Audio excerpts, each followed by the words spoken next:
స్నేహం ముసుగులో వచ్చి నిలువునా ముంచేయడం అంటే ఇదేనేమో. చైనా రుణాల ఉచ్చులో చిక్కుకుని మరో దేశం బలి కాబోతుందా అంటే అవుననే సమాధానాలు వస్తున్నాయి. నాడు శ్రీలంకను నిండా ముంచిన చైనా ఇప్పుడు పాకిస్తాన్ను కూడా అలాగే చేస్తుంది. సిపెక్ ప్రాజెక్టుతో పాక్ తలరాత మారుస్తాం, గ్వాదర్ పోర్టును మరో దుబాయ్ చేస్తామని చైనా చెప్పిన మాయమాటలను పాకిస్తాన్ నమ్మింది. ఇప్పుడు ఇస్లామాబాద్ను డ్రాగన్ చావు దెబ్బ కొట్టింది. 17,000 కోట్ల పెనాల్టీ కట్టాల్సిందే, ₹1 కూడా తగ్గించేది లేదని బీజింగ్ తేల్చి చెప్పింది. అసలు అప్పులే కట్టలేని పాకిస్తాన్కు ఈ పెనాల్టీ గుదిబండగా మారింది. అప్పులు తీర్చడానికి చేతిలో చిల్లి గవ్వలేదు. ఇటు చైనా కబంధ హస్తాల నుంచి బయటపడనూ లేదు. దీంతో పాక్ పాలకులు మళ్లీ భిక్షమెత్తుకుంటున్నారు. అసలు చైనా రుణాల చక్రవ్యూహం ఏంటి? శ్రీలంక మాదిరిగానే పాక్ సార్వభౌమాధికారం కూడా చైనా చేతిలోకి వెళ్లబోతోందా? అసలు గ్వాదర్ పోర్టు వద్ద ఏం జరుగుతోంది? Watch the story. చైనా చేతిలో పాకిస్తాన్ బలైపోతోందా? సిపెక్ పాకిస్తాన్కు శాపంగా మారిందా? శ్రీలంక దారిలోనే పాకిస్తాన్ వెళ్తోందా? పాకిస్తాన్ ఆర్థిక సంక్షోభం మరింత ముదిరేలా కనిపిస్తోంది. చైనా నిధుల సహాయంతో నడుస్తున్న విద్యుత్ ప్రాజెక్టులకు సంబంధించి దాదాపు 17,000 కోట్ల పాకిస్తానీ రూపాయల ఆలస్య రుసుం మాఫీ చేయాలన్న ఇస్లామాబాద్ విన్నపాన్ని బీజింగ్ తిరస్కరించింది. డ్రాగన్ నిర్ణయంతో ఉగ్రదేశం తీవ్ర ఇరుకాటంలో పడింది. ఇప్పుడు పెనాల్టీని ఎలా కట్టాలో తెలియక పాకిస్తాన్ పాలకులు దిక్కులు చూస్తున్నారు. ఎవరు తమను ఆదుకుంటారో అని పాత్ర పట్టుకుని మళ్లీ భిక్షగడి అవతారం ఎత్తుతోంది. ఎప్పటిలాగే తమను సౌదీ అరేబియా ఆదుకుంటోందని ఆశగా రియాద్ వైపు పాకిస్తాన్ చూస్తోంది. తక్కువ వడ్డీతో $1,000 అత్యవసర ఆర్థిక ప్యాకేజీని పొందేందుకు తీవ్రమైన ప్రయత్నాలు చేస్తోంది. సౌదీ పాలకులను ప్రసన్నం చేసుకునేందుకు మళ్లీ రక్షణ భద్రతా హామీలను తెరపైకి తెస్తోంది. తన పాత వ్యూహాలకు ఇస్లామాబాద్ పదును పెడుతోంది. అసలు ఇప్పుడు చైనా సర్చార్జిని ఎందుకు వసూలు చేస్తోంది? అత్యవసరంగా పాకిస్తాన్కు $1,000 కోట్ల ఎందుకు అవసరం పడింది? పాకిస్తాన్ మళ్లీ సౌదీ అరేబియా ఆదుకుంటుందా? ఈ ప్రశ్నలకు సమాధానం తెలుసుకోబోయే ముందు పాకిస్తాన్ కలల ప్రాజెక్టు గురించి తెలుసుకోవాలి. పాకిస్తాన్ భవిష్యత్తును మార్చేసే ఒక అద్భుతమైన గేమ్ చేంజర్ ప్రాజెక్టుగా చైనా పాక్ ఎకనామిక్ కారిడార్ సిపెక్ ను ప్రారంభించినప్పుడు డ్రాగన్ చెప్పిన మాటలు ఇవి. కమ్యూనిస్ట్ కంట్రీ చైనా చెప్పిన మాటలను ఉగ్రదేశం ఈజీగా నమ్మేసింది. చైనా ఏ దేశానికైనా మొదట ఆశ చూపి అప్పిస్తుంది. ఆపై ప్రాజెక్టులను తానే నిర్మించి లాభం పొందుతుంది. చివరిగా ఆ దేశం అప్పుల్లో మునిగిపోయాక ఆ దేశానికి చెందిన వ్యూహాత్మక ఆస్తులను గుంజుకుని భౌగోళిక రాజకీయంగా ఆ దేశాన్ని తన గుప్పిట్లోకి తెచ్చేసుకుంటుంది. శ్రీలంక విషయంలో డ్రాగన్ ఇలాగే వ్యవహరించింది. హంబన్టోట పోర్టును మరో దుబాయ్గా, దక్షిణాసియా సింగపూర్గా మారుస్తామని చైనా కథలు చెప్పింది.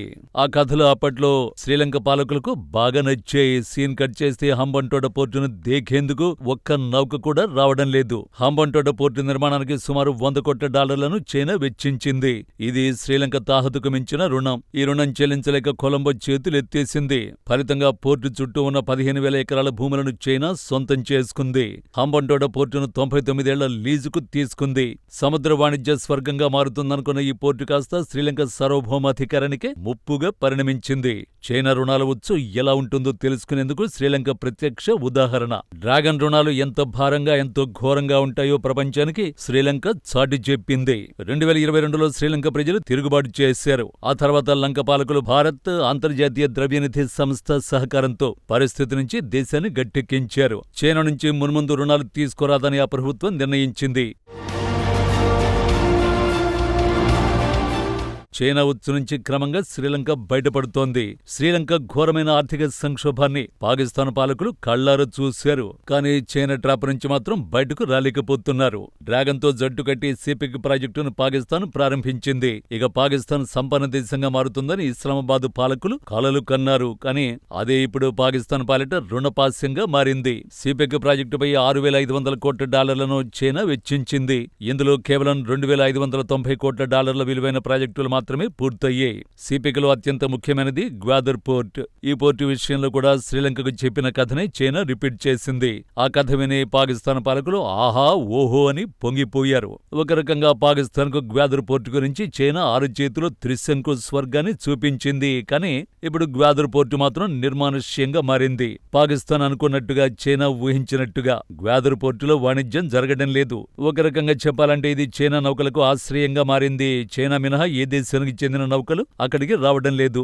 మరి ముఖ్యంగా స్థానికంగా రక్షణ సమస్యలు, మౌలిక వసతుల లోపాలతో గ్వాదర్ పోర్టు ద్వారా పాకిస్తాన్కు ఎటువంటి ఆదాయం రావడం లేదు. కానీ అప్పుల వడ్డీలు మాత్రం పెరిగిపోతున్నాయి. ఇదే కాదు, సిపెక్లో భాగంగా నిర్మించిన విద్యుత్ ప్లాంట్లు పాకిస్తాన్ నిండా ముంచేస్తున్నాయి. గడిచిన కొన్నేళ్లుగా ఈ ప్రాజెక్టులు పాకిస్తాన్ విద్యుత్ సామర్థ్యాన్ని పెంచాయి. కానీ అదే స్థాయిలో ఇస్లామాబాద్పై భారీ ఆర్థిక భారాన్ని మోపాయి. ప్రస్తుతం సిపెక్ కింద నడుస్తున్న 18 చైనా విద్యుత్ ప్లాంట్లకు పాకిస్తాన్ దాదాపు 42,300 కోట్ల పాకిస్తానీ రూపాయల బకాయిలను చెల్లించాల్సి ఉంది.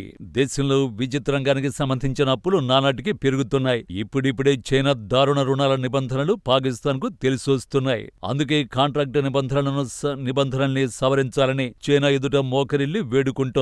సకాలంలో రుణాలను చెల్లించినందుకు పాకిస్తాన్పై 17,000 కోట్ల రూపాయల ఆలస్య రుసుమును చైనా విధించింది. దాన్ని మాఫీ చేయాలని పాక్ మొరపెట్టుకుంటోంది. ఈ 17,000 కోట్ల రూపాయల అప్పు కాదు, చైనా ఇచ్చిన రుణాలను ఆలస్యంగా చెల్లింపులు చేసినందుకు విధించిన పెనాల్టీ. దీన్ని మేం కట్టలేం బాబోయ్ అంటూ పాకిస్తాన్ విలవిల ఏడుస్తోంది. కానీ డ్రాగన్ మాత్రం పాకిస్తాన్ గోడును అస్సలు పట్టించుకోలేదు. ఆలస్య రుసుము చెల్లించాల్సిందేనని బీజింగ్ తేల్చి చెప్పింది. దీంతో పాకిస్తాన్కు దారులు మూసుకుపోయాయి. చైనా కఠిన నిర్ణయంతో పాకిస్తాన్ విదేశీ నిధులపై ఎంతగా ఆధారపడి ఉందో మరోసారి బట్టబయలైంది. ఇప్పటికే కుదేలైన ఆ దేశ ఆర్థిక వ్యవస్థపై ఒత్తిడిని మరింత పెంచింది. చైనాతో జరిపిన చర్చలు ఎలాంటి ఉపశమనాన్ని ఇవ్వకపోవడంతో ఇస్లామాబాద్ ఇప్పుడు సహాయం కోసం ఇతర దేశాల వైపు ఆశగా చూస్తోంది. చైనా రుణాల ఉచ్చు నుంచి శ్రీలంక త్వరగానే బయటపడింది. కానీ పాకిస్తాన్ మాత్రం డ్రాగన్ ట్రాప్ ఊబిలో పూర్తిగా కూరుకుపోయింది. చైనా రుణ ఊబి నుంచి బయటపడే అవకాశాలు రోజురోజుకు పాకిస్తాన్కు తగ్గిపోతున్నాయి. కేవలం భారత విషయంలో చైనా పంచన పాకిస్తాన్ చేరింది. భారత్తో యుద్ధమే వస్తే చైనా ఆదుకుంటుందని ఇస్లామాబాద్ ఆలోచన. భారత్ను వ్యూహాత్మకంగా దెబ్బతీయాలనే ఒక్క గుడ్డి ఆలోచనతో పాకిస్తాన్ తన సార్వభౌమాధికారాన్ని చైనా కాళ్ల దగ్గర తాకట్టు పెట్టేసింది.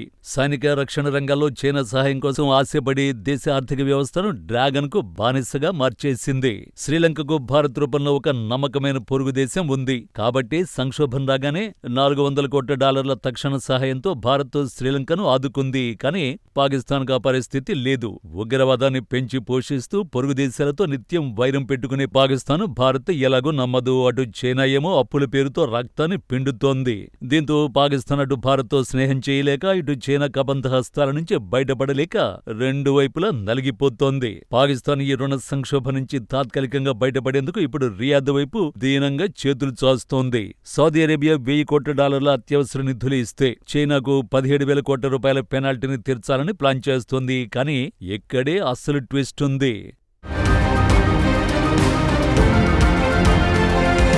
సౌదీ అరేబియా కూడా ఇప్పుడు ఉచితంగా కేవలం స్నేహం కోసమో నిధులిచ్చే పరిస్థితిలో లేదు. 1% అంటే అతి తక్కువ వడ్డీకి అప్పు ఇవ్వాలంటే బదులుగా పాకిస్తాన్ సెక్యూరిటీ గార్డులా వాడుకోవాలనే అంతర్గత వ్యూహంలో సౌదీ ఉంది. అంటే చైనా అప్పు తీర్చడం కోసం సౌదీ అరేబియాకు పాక్ తన సైనికులను కిరాయి సైన్యంగా మార్చాల్సిన దుస్థితి ఏర్పడబోతోంది. ఒక అప్పు తీర్చడానికి మరో కొత్త అప్పు, ఆ అప్పు కోసం దేశ రక్షణ రంగాన్ని వేరే దేశానికి అప్పగించడం.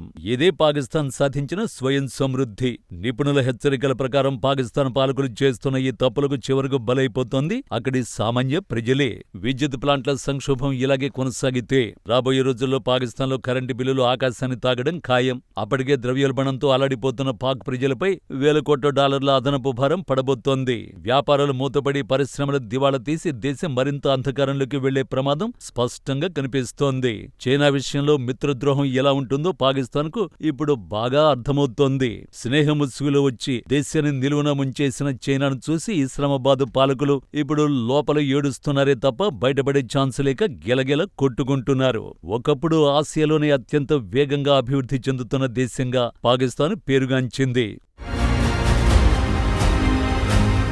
ఇవాళ చేతగాని పాలకుల నిర్ణయాలతో చైనా కపట వ్యూహాలకు రుణాల సామ్రాజ్యంగా పాకిస్తాన్ మారిపోయింది. శ్రీలంక పాఠాల నుంచి నేర్చుకుని ఇప్పటికైనా కఠిన సంస్కరణలు చేయకపోతే పాకిస్తాన్ మ్యాప్ మున్ముందు ఎలా ఉంటుందో ఊహించడం కూడా కష్టమే. చైనా రాసిన ఈ రుణాల చక్ర వ్యూహంలో పాకిస్తాన్ అభిమన్యుడిలా ప్రాణాలు విడుస్తుందా లేక సౌదీ వంటి ప్రత్యామ్నాయాలతో గట్టెక్కుతుందా అనేది కాలమే నిర్ణయించాలి.